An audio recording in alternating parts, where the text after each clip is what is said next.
Welcome to The Debate. We're tackling a frankly bizarre but profound topic today in space travel. The idea of going faster than light.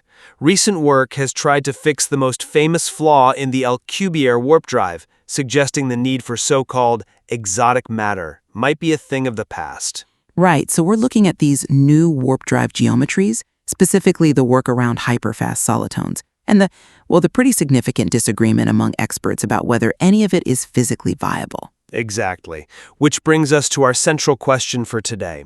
Are these recent theoretical models, the ones trying to get rid of negative energy, are they genuinely moving the warp drive closer to reality? Or are we still just running into the same fundamental brick walls of physics? And I'll be arguing that the fundamental barriers to true faster-than-light travel remain firmly in place, despite the ingenuity of the math. And I'll be making the case that these new models have opened up plausible new pathways, shifting the problem from one of impossible physics to one of, admittedly, extreme engineering. A good place to start. So my position is really rooted in what a massive conceptual shift this is. For decades, the Alcubierre drive has been stuck. The big showstopper was its need for exotic matter with a negative energy density, to create that warp bubble. This violates something called the weak energy condition, or WEC, which is a pretty basic rule that says energy density should always be positive. We don't know if exotic matter is even real. A fundamental roadblock, yes. But this new research, especially the work by Eric Lentz, is a huge leap because it claims to show, mathematically, that you can get superluminal motion using purely positive energy. And it changes the game entirely. Instead of needing impossible matter, the problem becomes one of needing immense energy. We're talking Jupiter mass amounts of energy, sure, but that's a technological hurdle, not a violation of fundamental physics. Plus, this same thinking has given us things like the constant velocity subluminal warp drive, which uses ordinary matter to travel very fast, but still under light speed. That completely avoids the causality problems and seems like a plausible engineering target. Okay, and I think that's a perfect jumping off point for my position, which focuses on the gap between that theoretical ingenuity and what's physically real. The excitement around these positive energy FTL drives is frankly based on a kind of optimism that just hasn't survived rigorous peer review. The consensus now, among many who've checked the math, is that FTL travel of this type is still impossible. What specifically failed? Well, let's get into the Lentz geometry. The initial claims that it complied with the weak energy condition, they just didn't hold up. First, the original proposed geometry required an infinite amount of total energy. That's unphysical. Full stop. You can't build that. But even when they made corrections to fix that issue, using a modified potential, numerical computations still show clear regions of negative Eulerian energy density. So the problem didn't go away.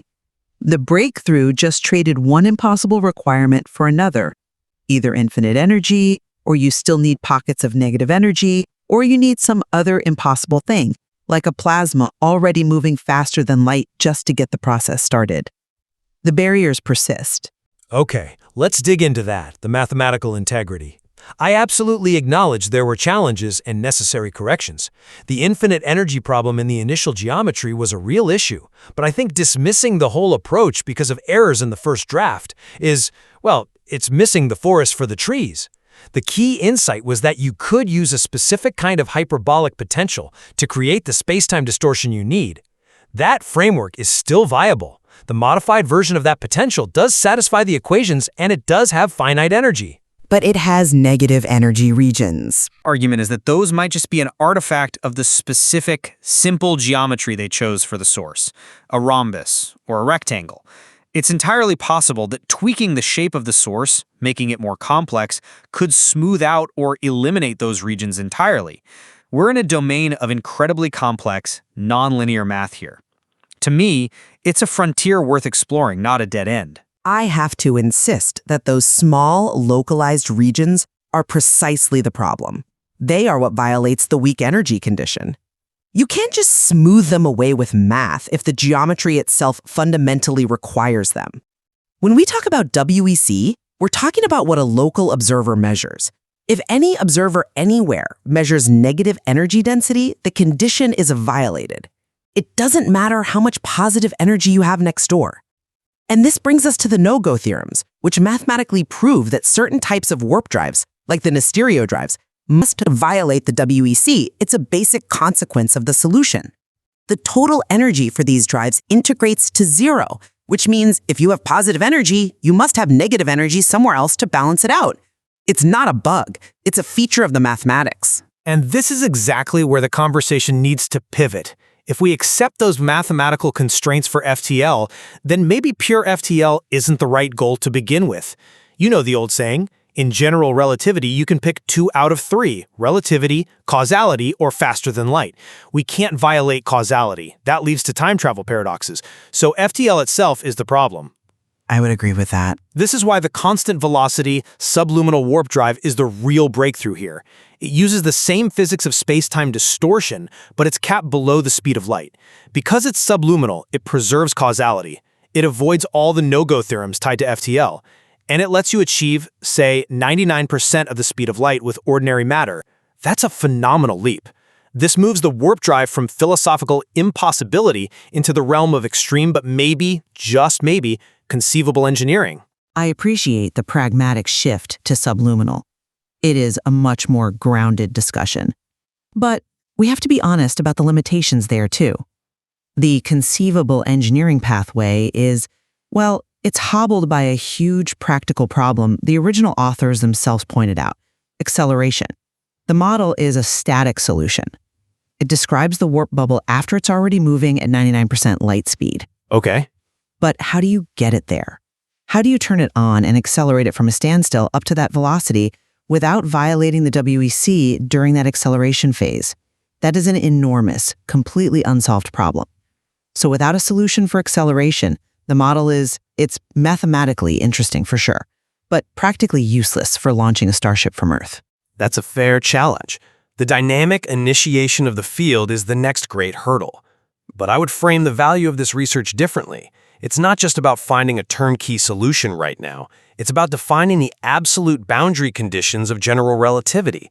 Even if the FTL models fail and the subluminal models take decades to solve, the work is invaluable. It forces us to confront the limits of spacetime curvature.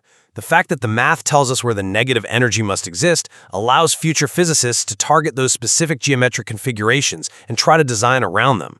That process, finding a flaw, understanding it, and trying to engineer a way past it, that's how we push the frontiers of physics. But this pursuit also carries a real risk of confirmation bias.